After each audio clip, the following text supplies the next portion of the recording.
என்னங்க? இந்த வரேம்மா. என்னம்மா இதெல்லாம்? மாலை போட்டிருக்கேங்க. மாலையா?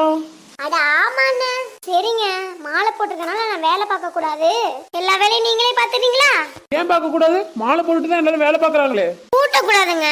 அதுக்கு நீ கோட்டினே. ஒண்ணே. என்னங்க அடிச்சிடாதீங்கங்க. மாலை போட்டிருக்கா, சாமி குத்தமாயிடும். ஆண்டி பெருக்குங்க இன்னைக்கு, அதனால வீட்டை பெருக்கிறீங்க இன்னைக்கு. சரிம்மா. இவ்வளவு மாலை போட்டு வந்து நம்ம உயிரை வாங்குறாளுவையா? மல்லிப்பூ வச்சு வச்சு வாடுது, அந்த வெள்ளி நிலா வந்து வந்து தேடுது. எப்ப வர போற அத்தாச்சி, எப்ப வர போற? என்னங்க? சொல்லுமா. என்னங்க பண்றீங்க? இன்னைக்கு ஆடி 18 இல்லையா? அதான் ஆடிக்கிட்டே பெருக்கிட்டு இருக்கேன். இப்ப பங்குனி மாசம் வந்தா படுத்துக்கிட்டே பெருக்குங்களாங்க?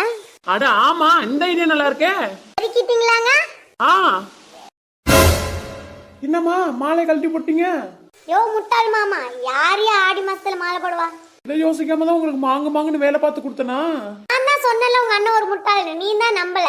எங்க அண்ணன் புத்திசாலி, கண்டுபிடிச்சிருவாருன்னு எர்ரி 500 ரூபா காசை. அடே முட்டாள் அண்ணா, உன்னால என் 500 ரூபா போயிடுச்சா? ஏண்டி நீங்க பெட்டு வச்சு நீங்க அடிச்சுக்கிட்டு என்ன எதுக்கடி திட்டுறீங்க? சரி சரி வாங்க, கூழ் குடிக்க போலாம். கௌரவம் என்ன? நான் எப்படி கூழ் குடிக்கலாம் வருவேன்? கோயில்ல தானங்க குடிக்க போறோம். முடியாது முடியாது. அண்ணி அங்க கூழ் டேஸ்டா இருக்குதா, நீ வாங்க நம்ம போய் குடிப்போம். ஆஹா, டேஸ்டா வேற இருக்குன்னு சொல்றாளே. சரி சரி, கோயில் பிரசாதம் வேணான்னு சொல்லக்கூடாது. நான் ஒரே ஒரு செம்பு தரேன், அதுல கொஞ்சம் கூழ் வாங்கிட்டு வாங்க எனக்கு. சீக்கிரம் எடுத்துட்டு வாங்கங்க. வாங்க நீ போலாம், கூழ் வேற தீர்ந்துற போகுது. சரி உங்க அண்ணன்ட்ட செம்பு வாங்கிட்டு போயிடலாம். இந்தாங்கம்மா, இந்த செம்புல வாங்கிட்டு வந்தா போதுமா எனக்கு? யோ உனக்கு இது சின்ன செம்பாயா? இது சரிப்பட்டு வராது. உங்க அண்ணனுக்கு போய் பட்டைய போட்டுடுறீ. வாயா போலாம், கூழ் வாங்க.